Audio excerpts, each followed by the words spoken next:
계속해서 광주 전남권 뉴스입니다. 광주 전남의 신규 확진자 수가 급격하게 늘고 있습니다. 그제 4,200명대를 기록한 데 이어서 어제도 4,500명 넘게 확진됐는데요. 정부가 진료체계를 개편한 지 일주일이 지난 현재 확진자의 90% 이상이 재택 치료 중입니다. 보도에 최혜진 기자입니다. 코로나19 재택치료 의료기관 인근 약국입니다. 오토바이 배달기사가 해열제와 소염제 등 처방약을 받아 확진자의 거주지로 출발합니다. 의료진이 전화로 확진자를 진료한 뒤 약국에 처방전을 보내면 약을 제조해서 전달하는 겁니다. 킥으로 원하시면은 이제 저희가 킥 불러가지고 배달해 드리고요. 가까운 곳은 저희가 점심시간이나 퇴근 후에 직접 전달하기도 하고요. 코로나19 재택치료 체계가 개편된 지 일주일. 광주의 경우 확진자의 97%가 이처럼 재택치료를 받으면서 동네 병의원과 약국 업무가 폭증하고 있습니다. 대면 진료와 주사 처방이 가능한 광주의 단기 외래진료센터 한 곳은 당일 예약도 어려운 상황입니다. 전남은 의료기관 집단 감염 여파로 고령층 확진자가 계속 늘고 있습니다. 나주의 한 요양병원에서는 한 병동에서만 지금까지 100여 명이 감염됐습니다. 순천의 한 병원과 목포 모 요양병원에서도 확진자가 수십 명씩 나오면서 60대 이상 확진율이 20%를 넘어섰습니다.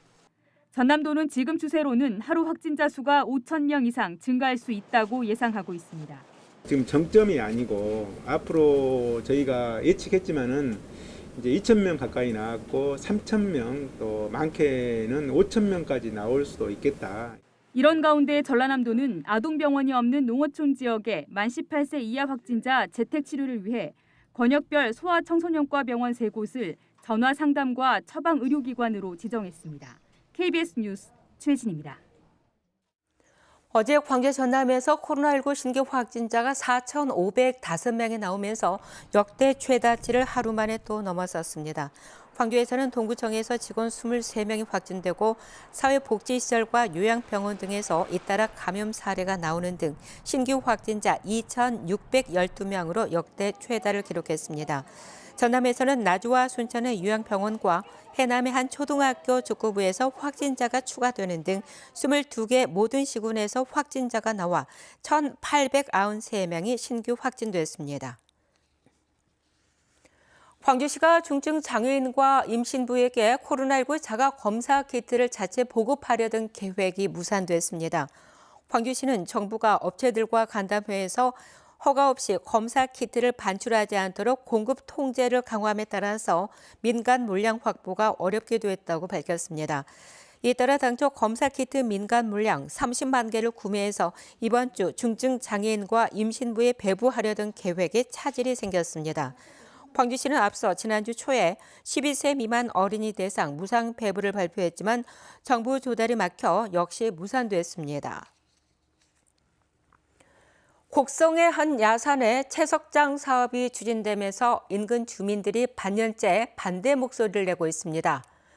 채석장에서 흘러나온 토사가 바로 옆 저수지를 오염시켜 농사의 피해가 예상된다는 것이 주민들의 주장입니다.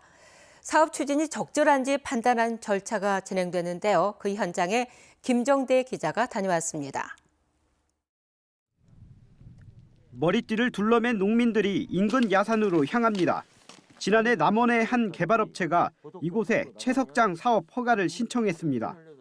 심의를 맡은 지방산지관리위원회가 현지 조사를 나오자 직접 반대 목소리를 전달하기 위해서입니다.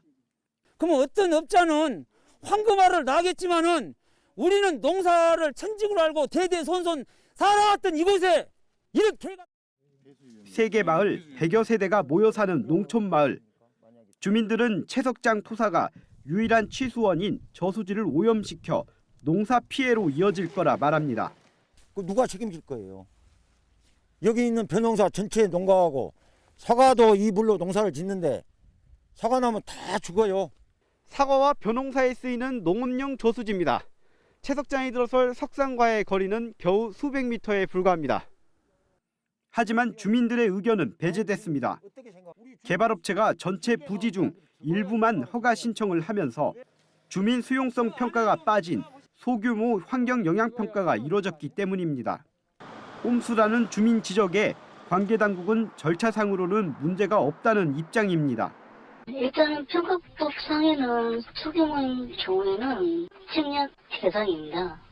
사실상 최종 심의 절차인 전라남도의 산지관리위원회 결정이 이달 말 예정된 가운데 주민들은 마지막까지 관계 당국에 채석장 사업 불허를 촉구할 계획입니다. KBS 뉴스 김정대입니다. 구례군이 수천만 원의 예산을 들여 경찰서장 땅과 그 주변에 석축을 쌓아줬다는 KBS 보도와 관련해서 경찰이 사실관계를 확인하고 있습니다. 전라남도 경찰청은 지난해 A 총경이 구례 경찰서장이던 당시 토지를 매입한 과정과 석축 쌓기 사업이 진행된 경과 등에 대해서 기초적인 사실관계를 파악하고 있다고 밝혔습니다. 경찰은 사실관계를 확인한 이후 조치 여부를 결정할 예정이라고 덧붙였습니다. 경도 해양관광단지 진입로 개설 공사 예산안이 여수시의회에서 삭감됐다가 복원되길 반복한 끝에 결국 부결됐습니다. 시민사회단체를 중심으로 생활용 숙박시설 사업 포기를 요구하는 목소리도 여전한데요. 사업을 주관하는 광양만권 경제자유구역청은 착공이 가능하다고 밝혀 논란이 되고 있습니다. 김호 기자입니다. 여수 경도 진입도로 예산안 71억 7,800만 원의 처리 여부는 이번 여수시의회 임시회 최대 관심사였습니다. 예산결산특별위원회는 상임위원회의 삭감 결정에도 예산안 처리를 요청했는데 국비와 도비 지혜에 따른 여수시 부담금을 더 이상 늦출 수 없는 입장을 충분히 반영하면서 예결의 결정을 존중해 주셨으면 하는 바람입니다. 진입도로 예산안이 통과될 경우 경도에 대규모 생활형 숙박시설이 들어서는 것을 막을 수 없을 것이라는 우려의 목소리가 나왔습니다. 공공재인 아름다운 여수의 경관 훼손 및 사유와 과도한 지역 숙박업계와의 경쟁 심화, 주변 교통체증 유발 및 지역 내 부동산 가격 상승 및 투기 우려 등 추경 예산안 처리 필요성을 두고 의원들 사이에서 격론이 벌어졌고 고성이 오가기도 했습니다. 예결위에서 통과했던 추경 예산안에 대한 본회의 표결 결과는 재석 의원 26명에 찬성 13명, 반대 6명, 기권 7명, 한 표 차이로 과반이 안 돼 결국 부결됐습니다. 시민단체는 미래에셋이 당초 계획에 없던 생활형 숙박시설을 추진하면서 논란과 갈등이 시작됐다며 숙박시설 계획 철회를 요구하고 있습니다. 미래에셋은 여수 시민과의 약속을 저버리고 부동산 투기형인 생활형 숙박시설을 추진하고 있습니다. 막대한 개발 이익을 민간업체가 가져가는 것을 끝까지 막아내기 위해서 이런 가운데 광양만권 경제자유구역청은 2년 전부터 올해까지 확보한 국비와 도비 등 사업비로 이르면 5월쯤 착공하는데 당장 비용 문제는 없다고 밝혀 또 다른 파장이 예상됩니다. KBS 뉴스 김호입니다.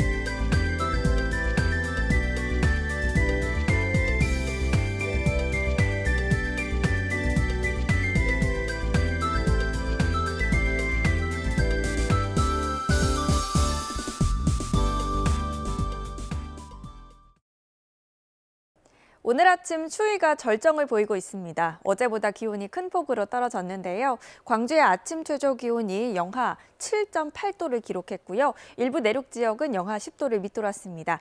추위는 내일 아침까지 이어지겠고요. 낮부터 차차 누그러지겠습니다. 목포와 영광 등 해안 지역을 중심으로는 강풍주의보가 발효 중입니다. 바람이 불어서 체감 온도는 더 낮고요. 동부 지역은 날이 건조한 만큼 불씨 관리 잘 하셔야겠습니다. 다음은 자세한 지역별 날씨입니다. 오늘 낮 기온은 어제와 비슷하거나 1, 2도가량 높겠지만 광주가 2도, 영광이 영하 1도로 평년 기온보다는 5에서 8도가량 낮아 춥겠습니다. 곡성의 낮 최고 기온 2도, 고흥과 여수 3도에 머물겠습니다. 목포와 무안의 한낮 기온 영하 1도로 낮 동안에도 영하권에 머물겠고요. 바람 때문에 체감 온도는 더 낮겠습니다. 신안을 비롯한 그 외 도서 지역은 0에서 1도가 예상됩니다. 서해남부 전해상에는 풍랑주의보가 발효 중인데요. 오늘까지 바람이 강하게 불고 물결이 최고 3.5m로 거세게 일겠습니다. 토요일 새벽부터 낮 사이에는 눈이나 비가 다시 내리겠습니다. 날씨였습니다. 5.18 민주화운동에 북한군이 개입했다고 주장한 지만원 씨에 대해 항소심 재판부가 징역 2년을 선고했습니다. 서울중앙지법 형사항소8회 3부는 5.18 민주화운동에 참여한 광주 시민들을 북한 특수군이라고 지칭해 이들의 명예를 훼손했다며 1심과 같이 유죄로 판결했습니다. 재판부는 지 씨가 고령이고 증거인멸과 도주 우려가 없다고 판단해 법정 구속은 하지 않았습니다. 5.18 기념재단은 항소심 재판부가 1심과 다르게 벌금 100만 원을 뺀 채 징역형만 선고하고 지 씨를 구속하지 않았다면서 실망스러운 판결이라고 비판했습니다.